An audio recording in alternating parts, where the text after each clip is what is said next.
16 anos, nasci na cidade do Porto, mas até aos 14 anos vivi na terra onde o homem que dá nome a este lugar onde estamos nasceu. Vivi em Lamego, terra de José Maria Poroto. No ano 2001 vim viver para a área metropolitana do Porto, mais propriamente para Rio Tinto, e essa mudança fez de mim mais portista e melhor portista, porque sou capaz agora de acompanhar melhor o meu clube. Passado esta pequena apresentação, quando me fizeram o convite para aqui estar, colocaram uma questão se as modalidades de alta competição teriam futuro no Futebol Clube do Porto. E eu achava que sim, mas nos últimos dias algumas dúvidas maiores se apoderaram de mim, porque eu tinha aqui uma apresentação em que demonstrava que as modalidades tinham um futuro mais até económico, porque é a minha área de formação, e todos sabemos que as modalidades não podem ser um fardo para o clube, ou seja, as modalidades têm que ser autossustentáveis. Mas também, se noutros tempos o futebol sobreviveu com dinheiro de outras atividades como a natação ou o próprio bingo, as modalidades têm que lhes permitir que sejam autossuficientes. E quando me fazem a pergunta, eu olho para estes dados que aqui estão: como é que uma equipa que ganha 10 títulos consecutivos de hóquei patins, que é atual tetracampeão de handball, que em 2010 e 2011 foi campeão de basquetebol com um orçamento de aproximadamente metade do principal inimigo, rival, o que lhe queiramos chamar, que em 3 anos de Mostros Lábios, como foi referido, ganha 7 troféus de basquetebol, que nos tem estas imagens do nosso pavilhão em jogos de todas as modalidades, ou estas também, ou esta simbiose entre equipas e adeptos. Como é que podemos defender que isto não tem futuro? O que eu pretendo demonstrar é que as modalidades do nosso clube têm futuro. Se calhar dentro do financiamento atual, que são estes itens que aqui temos, não é possível, mas é preciso dar-lhes nova liberdade de novos financiamentos, de alguns dos financiamentos atuais serem alterados de modo a que as modalidades tenham o seu futuro.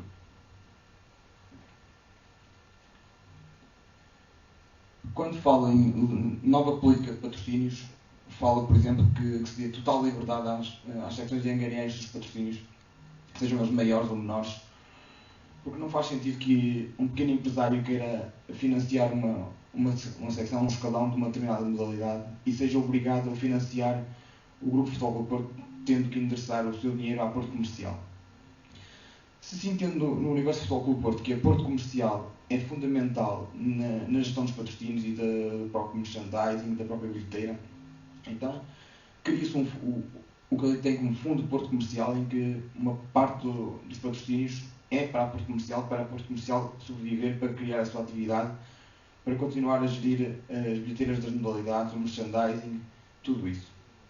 Acho que também é importante que do bolo dos patrocínios se crie um fundo de garantia de modalidades, que assim lhe chamei, para que no início das épocas em que os patrocínios demoram a entrar ou entram mais tarde, não haja estrangulamento financeiro de nenhuma das nossas modalidades, ou mesmo se um qualquer patrocinador de uma das modalidades num determinado momento falhe, com o compromisso assumido, essa modalidade não possa sobreviver. Depois temos a situação das cotas, que temos aqui os números e o valor.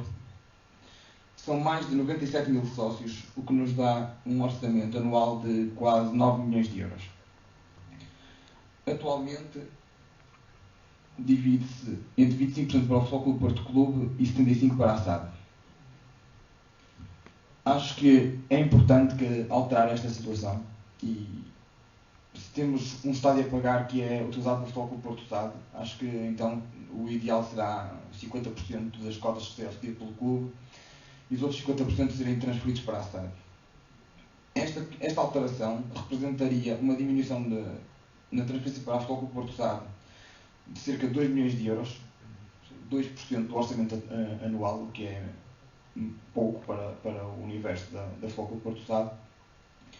Mas 2 milhões no clube significariam muito mais, significaria ajudar uma grande parte da sustentabilidade das modalidades a existir. Depois, como dividir a parte que fica das cotas que fica no clube, quer pelas 3 principais modalidades de alta competição, quer pela restante estrutura do clube e as outras modalidades que menor financiamento se calhar necessitam. Criei aqui um cenário hipotético em que se pode dividir a porcentagem de cotas que fica no clube em 4, 25% para cada uma das modalidades e 25% para o resto da estrutura. E acho que esta divisão deveria ser dividida por dois pontos, como tem ali: a performance desportiva e a atração de público. Porque não faz sentido que uma modalidade que obtenha melhores resultados depois obtenha da parte da transferência de cotas o mesmo montante que uma outra modalidade que, ou por infelicidade ou por conjuntura, que tenha menores resultados. Portanto, acho que é importante diferenciar as modalidades conforme o que elas ganham. Tal como é importante a capacidade de atração de público, porque se tenho uma modalidade que me traz 10% de lotação média de pavilhão e outra que mete 70% ou 80%, também não podem ter o mesmo montante, porque têm que ser capazes de atrair o público e as pessoas, e assim penso que as modalidades seriam capazes de trabalhar mais e melhor. Muitos já trabalham ela atualmente, mas ainda poder trabalhar melhor para que tenham mais sucesso. Outra medida que acho que se pode trazer é aproveitar, à semelhança de outros clubes, a criação de cota modalidades. Eu aqui divido a cota modalidades em duas opções, e vocês perguntam porque é que eu hei de dividir quem tem o lugar anual no Dragão Caixa ou quem apenas é um consumidor em menor escala de jogos. E isso, a resposta acho que é mais posso explicar, é que quem atualmente, ou até a época passada, comprava um lugar anual no pavilhão, pagava 128 euros, o que, dividindo pelo número de jogos que se realizavam no nosso pavilhão, dava um custo médio superior a 2 euros por jogo, partindo do pressuposto que a pessoa assistia à totalidade dos jogos. Enquanto um sócio normal, que comprava o seu bilhete de jogo a jogo, tinha muitos jogos a 1 euro e outros a 2, ou seja, estávamos a prejudicar quem comprava o lugar anual no Dragão Caixa. E assim, com a redução da cota de modalidades para os detentores do Dragão Caixa City para 1 euro, que atualmente são cerca de 200 associados que têm este lugar anual, mas que penso que se pode alargar a cerca de um quarto da lotação do pavilhão. Acho que é possível de atrair mais gente para as modalidades. E todos os outros associados que pretendam ser sócios de modalidades com prioridade na aquisição de bilhetes e menor custo na aquisição dos mesmos, teriam um custo de 2,5 euros mês ou 25 euros ano, o que daria apenas, para quem pagasse ao ano, pagar o equivalente a 10 meses. Depois também defendo uma nova política de bilhetes. É óbvio que quem tem lugar no pavilhão tem que ter entrada gratuita, porque é isso que está a comprar no início de cada época. Depois manter os atuais preços para quem contribuísse com a cota de modalidades. Os atuais preços, uma ligeira alteração para 1 euro para a maioria dos jogos e 2,5 euros ou 2 euros, isso teria que ser estudado depois mais em pormenor, para os jogos mais importantes e com maior atração do público. Defendo que os sócios com cota que tenham a cota de modalidades deveriam ter a prioridade até ao fim do segundo dia antes do jogo de adquirir o seu ingresso para o jogo, quer no estádio, quer nas lojas azuis. Na véspera do jogo, esta venda seria alargada aos restantes sócios, se ainda houvesse lugares. E defendo que os preços teriam que ser superiores para quem acompanha mais as modalidades ter o interesse em contribuir com a cota de modalidades. E nas 2 horas antes de cada jogo, acho que aí poder-se abrir a bilheteira a não sócios também. O custo de 10 euros pode parecer muito elevado para muito adepto do Futebol do Porto que não tem condições económicas financeiras para ser sócio das modalidades. Mas em qualquer pavilhão que se vai por este país fora, a grande maioria deles, a totalidade dos que conheço, nunca entrei nos pavilhões do inimigo lá de baixo, porque não deixávamos, obrigámos para ir na Alberca, em 2007, 25 de abril de 2007, um dia paradigmático.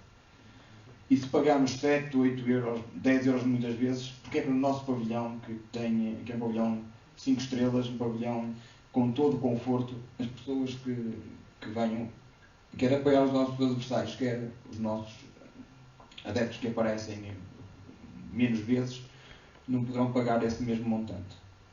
Depois também defendo os packs de bilhetes.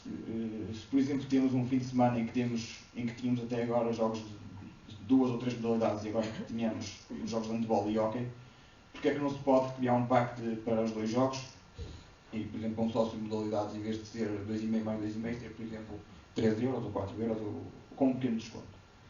Depois também falo de maior controle sobre convites, para evitar que adeptos dos nossos inimigos se misturem connosco, porque é mesmo ter bem misturar e vir poluir para o nosso meio, como acontece em muitos jogos com esses rivais e esses inimigos.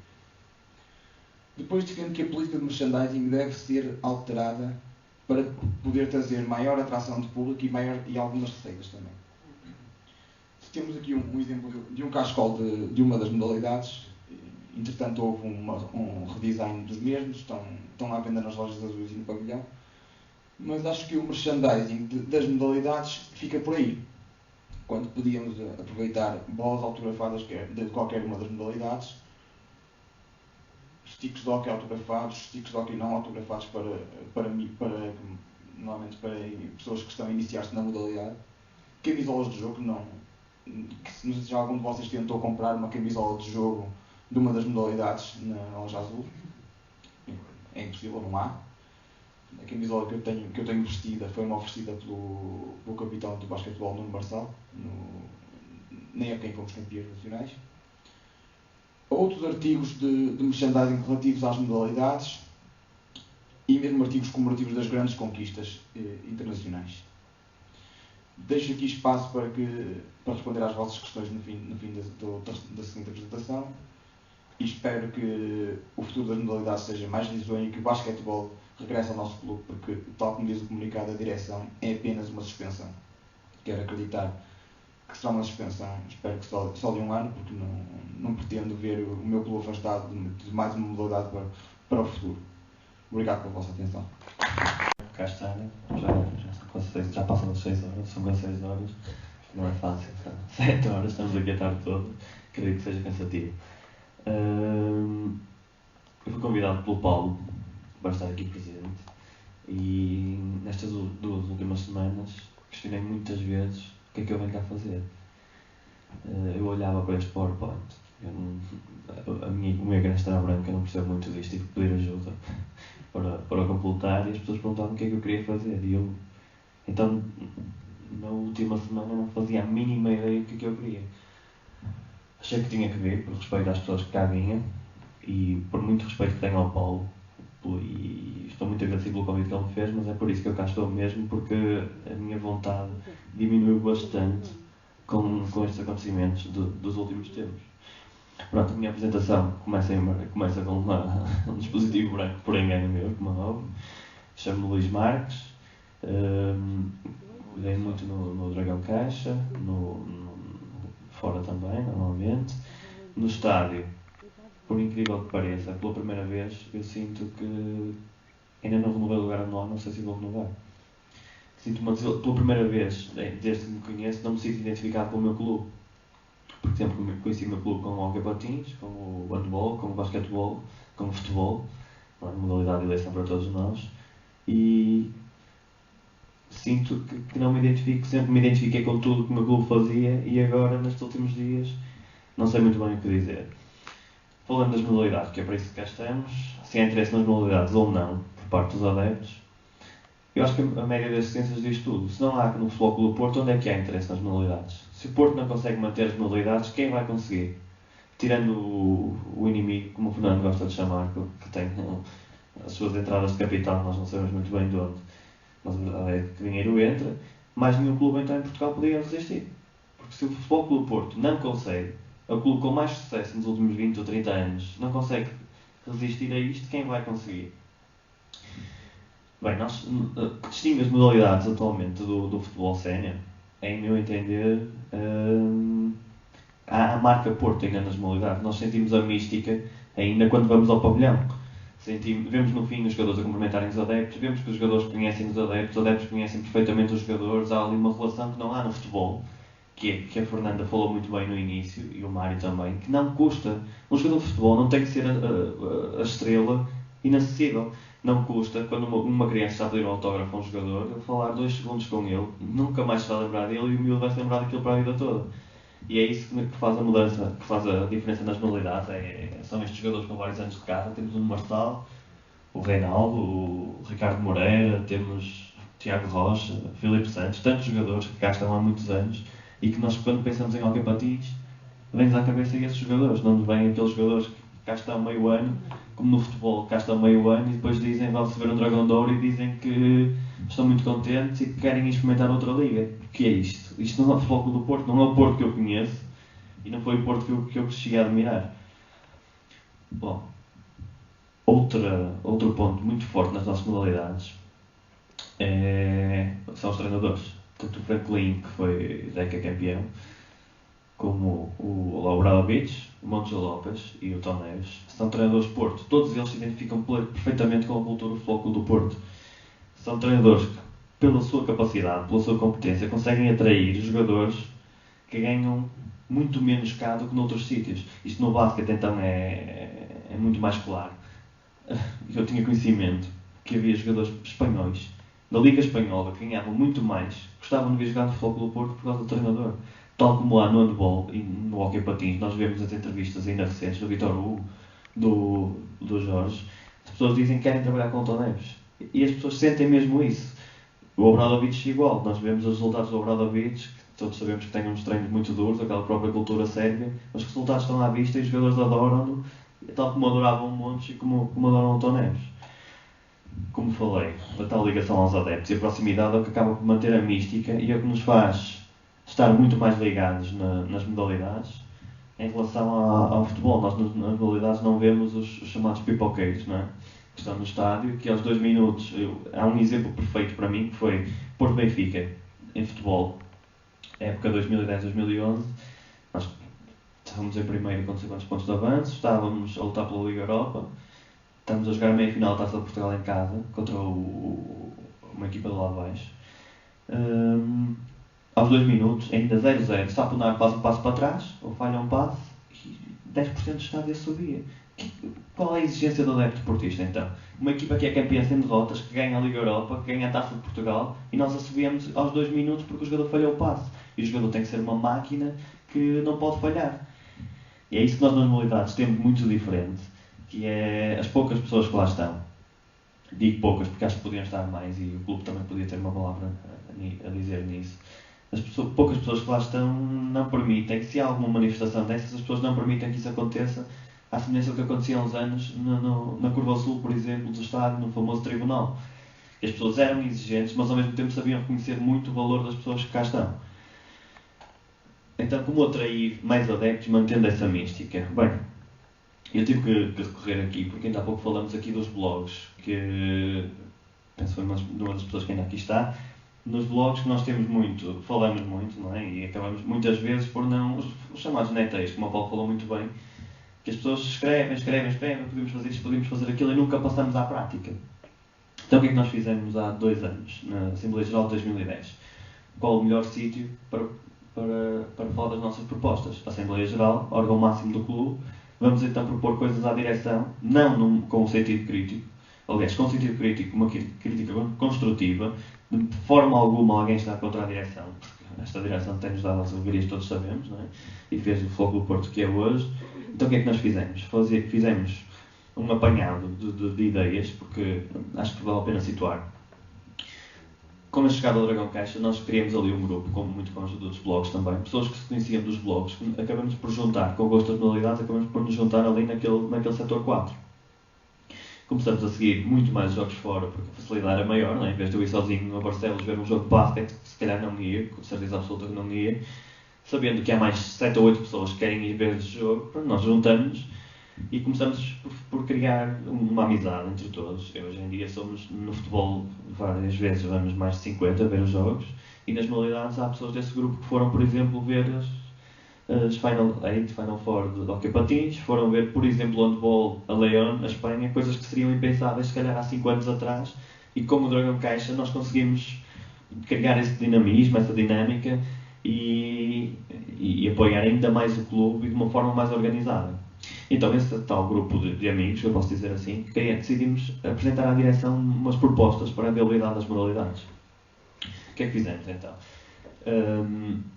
Achamos que, o que foi falado aqui também pela Fernanda, era fundamental aproximar o clube do associado, porque nós não conseguimos gostar de uma coisa que não conhecemos. Se as pessoas não conhecem o handball, ou o patins, ou o basquete, não podem gostar. Se as pessoas conhecerem isso, virem isso muitas vezes, é lógico que se vão começar a interessar, vão ter pelo menos curiosidade. Vêm uma vez, gostaram.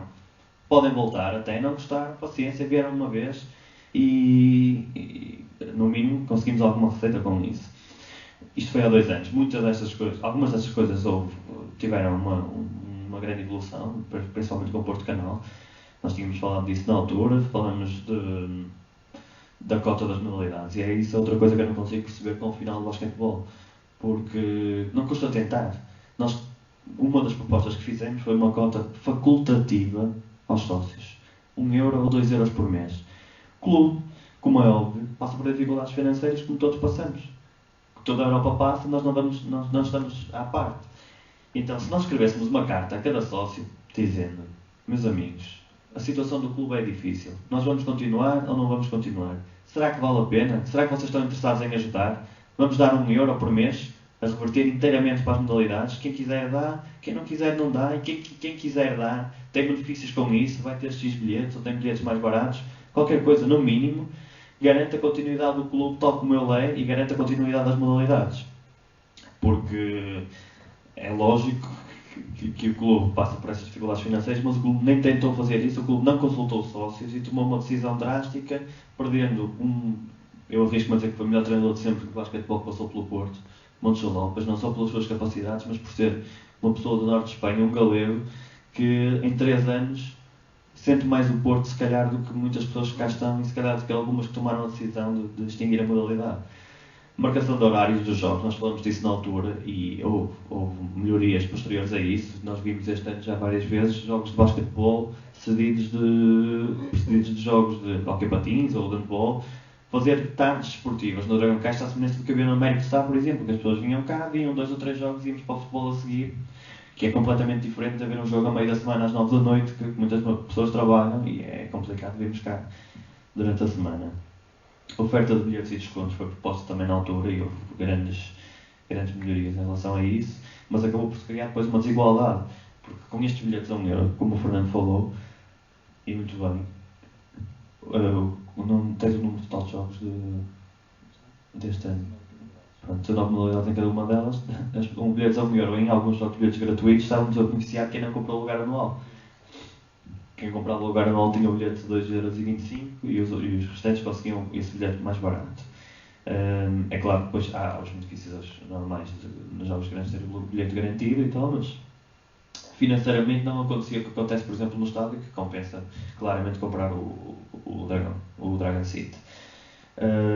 Ir às escolas, o que se fazia na altura no Rosa Mota, que era conversamos na altura com o responsável, que era responsável na altura por isso, convidar as escolas, ir a Rio Tinto, ir a Vila Nova de Gaia, convidar 3 escolas. Com essas escolas, convidar os alunos e trazer os pais com bilhetes reduzidos. O que é que ia acontecer? Na altura, eu lembro perfeitamente que havia t-shirts, as escolas de Gaia de amarelo, as escolas de Rio Tinto de verde e as escolas de Famalicão de azul. Ver qual delas fazia mais barulho, pôr os miúdos a competir, trazer as crianças ao pavilhão, dar-lhes a conhecer as modalidades e no fundo, dar uma cor ao Dragão Caixa, porque há jogos. Porto Sampaense, em basquetebol, por exemplo, é mais do que óbvio que não vão estar mais de 900.000 pessoas a ver os jogos. Se estiverem 700, é muito bom. Se nós oferecermos 300 bilhetes, o que é que perdemos com isso? Não perdemos nada. Só ganhamos se conjugarmos isso também com os bares, por exemplo. Os bares do Dragão Caixa é ridículo nós pagarmos 2,5€ por uma sand e mais €1 por um copo de água. Quando, se os preços fossem muito mais baratos, nós, nesses tais jogos, que é handball, basquetebol ou capatins, eu ainda falo muito de basquetebol, quem fica cá, onde é que vai comer? Nunca come aqui. As pessoas vão a um café qualquer das redondezas e esta receita podia estar a vir para o Porto. Até podiam ser vendidos os packs à semelhança do que se faz nos Estados Unidos, ou nós temos copiado bons exemplos, vender com os bilhetes, com uma comida qualquer, alguma coisa, inovarmos, porque não custa tentar, as pessoas são bem pagas cá no Porto, eu acho muito bem que seja, porque representam uma grande instituição e um grande clube, e nós temos que ter pessoas competentes e essas pessoas têm que ser bem pagas. Acho muito bem que o seja, mas tem que mostrar serviço. Não custa tentar e há coisas que nós vemos que não têm sido tentadas. Falamos na altura do financiamento das modalidades, a alteração das cotas. Foi nessa altura que ficamos a saber que as cotas estavam a reverter 25% para o clube e 75% para a SAD. Anteriormente, a porcentagem para a SAD ainda era maior. E outra das propostas era a tal alteração dos patrocínios, porque não faz sentido as equipas de handball mais jovens jogam em Rezende. Não faz sentido, se um café de Rezende quer patrocinar as Uniões do Porto, ter que dar dinheiro à Porto Comercial, sabendo que este dinheiro vai ser distribuído por todas as modalidades. Qual é o interesse de alguém da Rezende em patrocinar o Futebol do Porto nos infantis de Hockey Patins, que jogam infantes? Zero. Se as modalidades forem autónomas, conseguem atrair e conseguem se financiar muito mais do que desta forma. E era isso, com a tal publicidade, nós tínhamos que vender bem a nossa marca, com outdoors, como havia, lembro na década de 90 de ver aí dezenas de outdoors a promover jogos das modalidades. Hoje em dia temos um problema camarário, é verdade, com os outdoors, mas esse problema acaba por se ultrapassar e a Câmara do Porto não pode ser o maior obstáculo ao crescimento do Futebol Clube do Porto. E que nos leva ao tema então que eu queria deixar depois para vocês pensarem também, como ser o melhor. Sabemos que as diferenças de orçamento são enormes em relação aos nossos adversários lá de baixo, essencialmente. Os dois, mesmo no handball, as outras equipas pagam muito mais do que nós. No hockey patins, no basquetebol, o orçamento deles era o dobro do nosso. Como é que nós atraímos os jogadores? Pelo projeto, pelos treinadores e depois há esta mística toda. Nós temos conhecimento, por exemplo, que há jogadores de handball de outros clubes que estão na seleção e nos estágios falam nos adeptos do Futebol do Porto, nas modalidades, da relação que eles têm com os adeptos. Eu acho que posso comentar isto. O nosso grupo de amigos, por vezes reunimos com um ou outro jogador, vamos fazer um jantar ou outro e com o intuito sempre de demonstrar o que é o Futebol do Porto, e as pessoas, notamos que as pessoas, o Carlos Andrade, lembro perfeitamente que nos dizia há pouco tempo que o Porto estava a ganhar por 19, uma equipa qualquer, e nós percebemos que o Montes queria ganhar por 20, era o objetivo nesse jogo. Porto passa para a frente e no último sexto a outra equipa marca um triplo, nós ganhamos só por 19 e vemos algumas reações de desalento. E comentamos isso com o Carlos, e o Carlos pensou, disse-nos, como é que vocês reparam nisso? É que nós, a ideia que temos do adepto normal é uma pessoa que está ali a cantar e tal, e que não faz ideia, não percebe tática, não faz ideia de nada. E que era importantíssima essa relação para eles conhecerem ainda mais os adeptos e no fundo, isso vai estar no subconsciente deles, dar tudo pelo clube, dar tudo pelos adeptos, não é? Pela mística. E quanto às diferenças de orçamento, eu pergunto outra coisa que vi por acaso na internet, num comentário, numa crónica. O que é o Porto nos últimos 30 anos? O que é que nós fazemos na Europa no futebol? Nós temos mais dinheiro que o Real Madrid, que o Barcelona. Nós não ganhamos a Liga dos Campeões, não ganhamos a Liga Europa. Tínhamos o maior orçamento.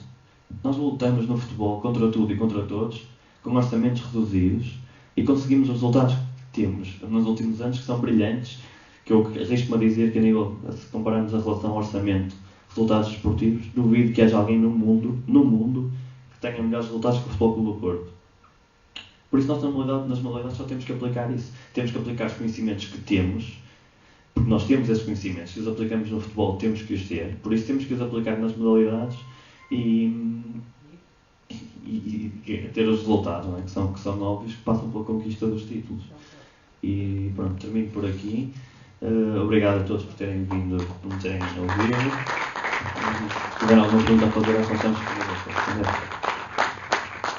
A falar para uma plateia de ilustres dragões, porque realmente nós é que somos os ilustres dragões. Nós não tomaríamos algumas decisões que o clube por vezes toma. E portanto eu estou aqui, mas podia não estar. Estou aqui porque dei a minha palavra ao Paulo há 3 semanas, um mês, e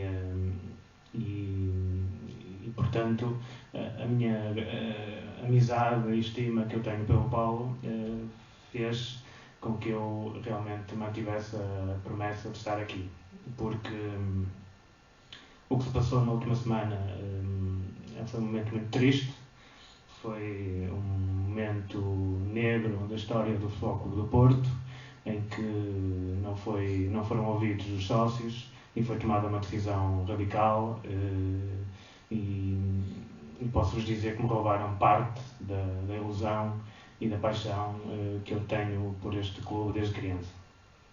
E portanto é num cenário de luto que eu aqui venho, mas vou portanto fazer na mesma a minha apresentação, que peço-vos todos que façamos um exercício e recuemos 2 semanas no tempo, porque foi nessa altura que eu fiz esta apresentação e que porventura hoje está um pouco desfasada da realidade. Esta camisola que está aqui é do Miguel Miranda, jogador de basquetebol do Futebol Clube do Porto, que em pleno Dragão Caixa, na noite de 2 de junho de 2011, quando o Futebol Clube do Porto ganhou o campeonato, me entregou. É com orgulho que está aqui, embora não acredite muito, faço votos para que o basquetebol regresse rapidamente ao Futebol Clube do Porto. Então, eu vou começar a minha apresentação. Eu nasci no Porto, embora no meu BI tenha como naturalizado Matosinhos, foi a minha primeira morada. Sou sócio do Porto desde 2001, por acaso foi na pré-época do Sr. Otávio Machado, portanto não foi um bom início, mas pronto. Tive lugar anual já em alguns anos, destas últimas 11 épocas, no estádio. Atualmente tenho só no pavilhão, desde a inauguração em abril de 2009. Comecei, como todos nós, pela paixão do futebol, da equipa dos anos 80, do Fernando Gomes, do João Pinto, mas rapidamente começou a fazer parte de mim um fascínio pelas modalidades de alta competição do Futebol Clube do Porto, e que eu comecei desde criança a vivê-las com a mesma emoção do futebol. Muitas vezes as pessoas não compreendem, mas a verdade é que eu não posso fazer nada por isso e, portanto, vivo-as com a mesma emoção e procuro, por isso, dar-lhes também o destaque que elas merecem. Em 2007, eu tinha o meu blog, mas na altura dificuldades tinha a ver com a minha profissão e iria acabar com o meu blog, e recebi o convite do Paulo Jorge para fazer parte do blog Viva ao Porto, com a minha crónica semanal das modalidades à terça-feira. Nos últimos 5 anos tenho feito, nos últimos 5 anos todas as terças-feiras tenho lido notícias de handball, de basquete e de hóquei do Futebol Clube do Porto, e portanto vamos passar para o conteúdo desta apresentação. Eu vou aqui falar muito rapidamente, porque há outra parte desta minha participação aqui que não vai ter a ver com a apresentação PowerPoint, que no fundo provocou-se esta segunda parte pelos acontecimentos recentes, e portanto vou tentar abreviar esta primeira parte que tem o acompanhamento do PowerPoint. Vou falar do Dragão Caixa, dos resultados das modalidades, da percentagem de êxito dos jogos em casa, das lotações das modalidades no pavilhão. Se calhar vocês não sabem, mas nos últimos 10 anos o Futebol Clube do Porto, nas 3 modalidades do pavilhão, conseguiu 17 campeonatos contra 5 do Benfica e 0 do Sporting. Portanto, é uma realidade esmagadora e que prova que o Futebol Clube do Porto tem apostado não só no futebol, mas também nas modalidades. 17-5-0 são números que não podemos passar à frente. Vamos passar à frente, mas é no PowerPoint. O Dragão Caixa tem uma média mais ou menos de 1000 adeptos por jogo, 987, quase metade da lotação oficial. Parece ser pouco. No entanto, a percentagem de ocupação do local é superior a mais de metade das equipas do Campeonato de Futebol da Primeira Divisão. Só 7 equipas têm mais que 45% da lotação ocupada. No Dragão Caixa, o que é de facto de salientar é que o Futebol Clube do Porto tem conseguido ali um espaço de grande empatia entre adeptos, jogadores e equipas técnicas, e por isso a percentagem de êxito nesse local é de 91%. Portanto, são números esmagadores e que se revelam em 164 vitórias, 6 empates e apenas 11 derrotas. Relembro, por exemplo, o destaque maior para a equipa de handball, que apenas perdeu uma vez desde abril de 2009 no nosso pavilhão em jogos oficiais, incluindo competições europeias. E o Futebol Clube do Porto em handball já vai com 61 jogos consecutivos em casa, sem ter o sabor da derrota. Isso foi há quase 3 anos. A hegemonia azul e branca tem-se concretizado década a década. No hóquei patins fomos campeões nacionais em 9 dos últimos 10 anos. Este ano ainda ver-se-á, porque há um processo a decorrer, mas a partida o título já está perdido. Fomos campeões em 12 dos últimos 14 anos e em 20 dos últimos 30. Na época passada, o Porto, em hóquei, alcançou o dominador Benfica em número de campeonatos da modalidade. O Benfica tinha 20 campeonatos no ano passado e o Porto conseguiu também os 20. Quando há 30 anos o Porto não tinha nenhum campeonato ganho no hóquei em patins. O primeiro campeonato foi logo na época de entrada do seu presidente Jorge Nuno Pinto da Costa. O handball do Futebol Clube do Porto, neste momento, é o atual tetracampeão nacional e tem, de facto, um percurso fantástico que se revela em 8 títulos, em 8 campeonatos ganhos nos últimos 14 anos. Ora bem, isto antes de 99, quando o Porto, naquela tarde-noite magnífica no Américo de Sá, conseguiu o título, 31 anos depois, é um percurso que na altura eu nunca teria sequer imaginado. Mas a verdade é que o Sr. José Magalhães e a restante equipa conseguiu, de facto, formar ali um núcleo fantástico de jogadores, um treinador, e o Porto realmente está, portanto, a dominar o handball nacional e promete nos próximos anos. Talvez o pentacampeonato venha para o ano e de facto o Porto nunca conseguiu ganhar mais de 4 campeonatos seguidos no handball. Pode muito bem imitar o penta do futebol em 1999. O Porto este ano conseguiu o campeonato de handball, o tetracampeonato, e também, curiosamente, também como no hóquei, alcançou o Sporting, que era a equipa que tinha maior número de títulos. O basquetebol tem um percurso menos glorioso em termos de campeonatos, ganhou apenas 5 nos últimos 17 anos, mas tem um percurso fantástico nestes 3 anos em que o Simões Lopes era o nosso treinador. Eu estive a ver os dados todos e em termos de troféus ganhos, portanto aqui incluindo taças da Liga, supertaças, campeonatos, o Futebol Clube do Porto em basquetebol nos últimos 3 anos foi a modalidade do clube que mais troféus venceu. Vencemos 7 competições oficiais, 2 taças de Portugal, 2 taças da Liga, uma supertaça, um troféu pratas e um campeonato nacional. Mesmo o handball e o hóquei ficaram atrás. Aqui está um gráfico com os últimos 10 anos, portanto o passado mais recente, nosso clube. Tem os últimos 10, tem também desde 82, quando o presidente Pinto da Costa assumiu a presidência do clube, até 81, 82, antes da entrada do presidente.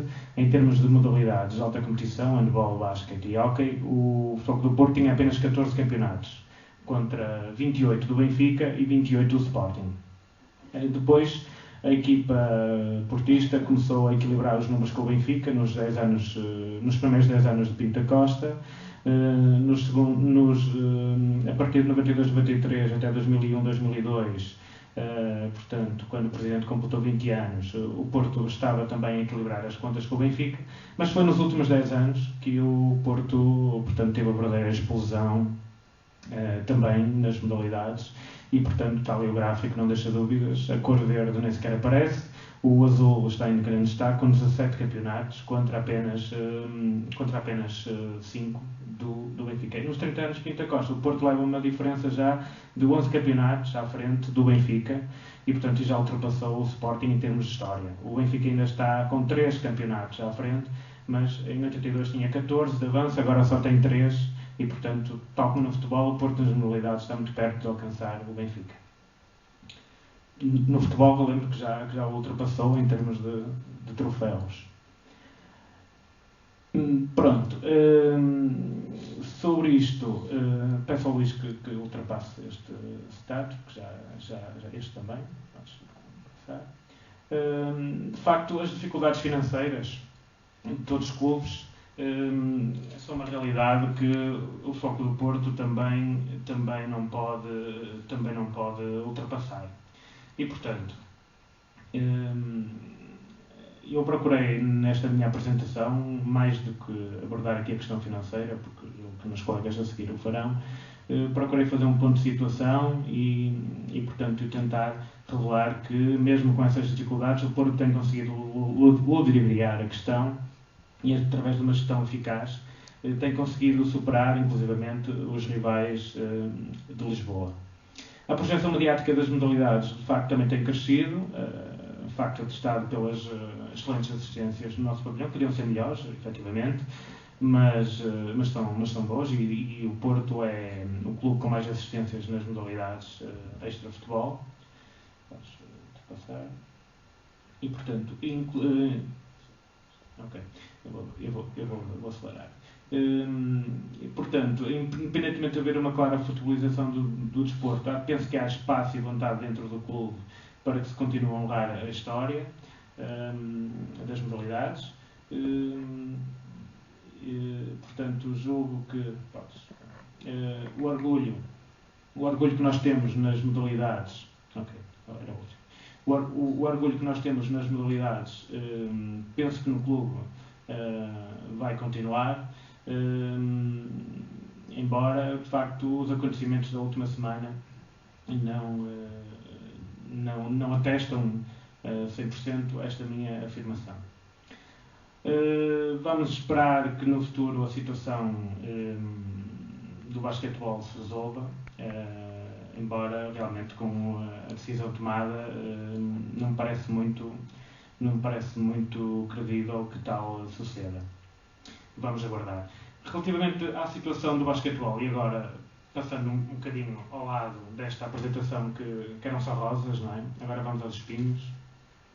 Os espinhos surgiram nas 2 últimas semanas, talvez porque eu vivesse na ilusão que tudo era perfeito, e afinal não é. O Foco do Porto acabou com 88 anos de história, de uma modalidade que fazia parte do ecletismo, que inclusivamente o ecletismo está previsto nos estatutos do clube. Foram apagados da nossa história nomes como Dale Dover, como Crawford, como Jorge Araújo, como Alberto Bado, como Moncho Lopes, como Nuno Marçal, como Rui Santos, como Jared Miller, como Shane Knight, como Gary Tross, como Kevin Nixon, como João Santos, Miguel Miranda, Carlos Andrade, Gregory Stempin, Diogo Gomes. Foram ignorados, foram apagados da nossa história as lágrimas nas vitórias conseguidas em 72 com Dale Dover, quando o Porto foi campeão 20 anos depois. Foram ignoradas as lágrimas de vitória quando o Foco do Porto conseguiu vencer o campeonato de 83 no antigo Américo de Sá.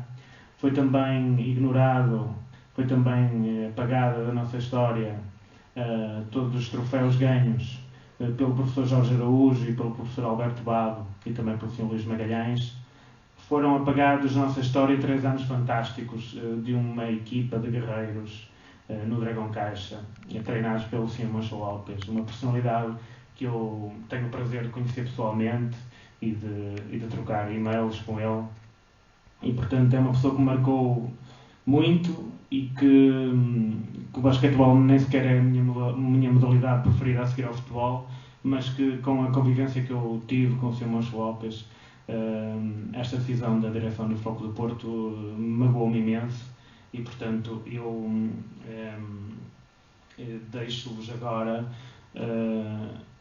o momento que o Sr. Mancho Lopes nem sequer sabe o que eu vou fazer, mas eu vou ler para vós um e-mail que ele me enviou na terça-feira desta semana, quando o Futebol Clube do Porto fazia as últimas reuniões, no sentido de ainda salvar a questão e, portanto, com a equipa técnica a ceder imenso em termos de questões salariais, os jogadores também, mas mesmo isso não foi suficiente para que a direção se mostrasse totalmente intolerante e não fizesse a marcha atrás que se exigia e que estes homens tão especiais mereciam. Então eu enviei-lhe um e-mail, uma troca de e-mails que tinha com ele já há algum tempo e que lhe dizia em que eu lhe dizia que, portanto, gostava que, se o Futebol Clube do Porto seguisse mesmo o caminho de finalizar a secção de basquetebol, era uma desilusão muito grande para mim. O Sr. Mancho Lopes respondeu-me e disse o seguinte: Sérgio, e aliás, eu vou só referir um ponto que me parece importante. Isto ele escreveu para mim, mas podia ser para todos vocês que acompanham as modalidades. E, portanto, isto não é um exercício de vaidade pessoal, é apenas uma forma que eu tenho de vos mostrar a pessoa tão especial. Nem sequer falo no percurso da sua carreira como treinador, porque isso é inquestionável, mas como pessoa, é uma pessoa tão importante e que o Porto prescindiu porque realmente o convite que o Porto fez ao Sr. Mancho Lopes é um convite que eu diria quase nebuloso. Então o Sr. Mancho Lopes diz o seguinte: Sérgio, tu amas o teu clube e eu respeito muito que as pessoas como tu fazem pelo Futebol Clube do Porto. De facto, comecei a apaixonar-me pelo clube na mesma medida em que ia conhecendo e apreciando como vocês são e sentem o clube. Não quero que o basquete acabe. Para mim, pessoalmente, vai ser muito difícil de assumir. Eu não queria acordar deste sonho que estava a viver. Mas também não quero, se isso vier a suceder, que tu, amigo Sérgio, te sintas mal e percas o entusiasmo e a paixão com os quais fazes, como dizes, tantos sacrifícios. O Futebol Clube do Porto precisa desses sacrifícios, precisa que acompanhes as modalidades que continuarem, precisa de que escrevas cada semana essa fantástica crónica. Sérgio, Luxo, tu és a voz do Dragão Caixa, tu és a nossa língua, tu és o mecanismo da expressão dos profissionais que trabalhamos nas modalidades. Tu falas por e para mim, por e para o Obradovic, e também por e para o Toneves. Eu fui muito feliz ao ler-te cada terça-feira, porque alimentaste o meu orgulho, a minha autoestima e a minha motivação. E sobretudo porque abriste as portas e janelas do meu trabalho, para que muitos esportistas espreitassem lá para dentro e se orgulhassem da equipa de basquetebol. Tu és Futebol Clube do Porto. Eu sou e serei sempre Futebol Clube do Porto. Se por decisões de outras pessoas vier a ter de abandonar o leme da equipa do meu coração, aceitarei isso como um castigo, mesmo sem saber o que eu fiz para merecê-lo. Mas, digo-te uma coisa, ninguém pode tirar-me o amor que eu sinto pelo clube. E lá para onde eu for, quero que a tua voz continue a se ouvir. Quero cada terça poder espreitar para dentro das portas e janelas das modalidades que sobreviverem e gritar com força que aquele é o meu clube, o meu grande amor, um nexo de união entre todos nós. Tenho de acabar. Estou profundamente emocionado. Espero que amanhã as notícias sejam boas. Não pode ser de outra maneira. Desculpa o meu desabafo, mas tinha de te dizer que não quero que estejas triste, nem que fiques desiludido com o clube. Depois disto,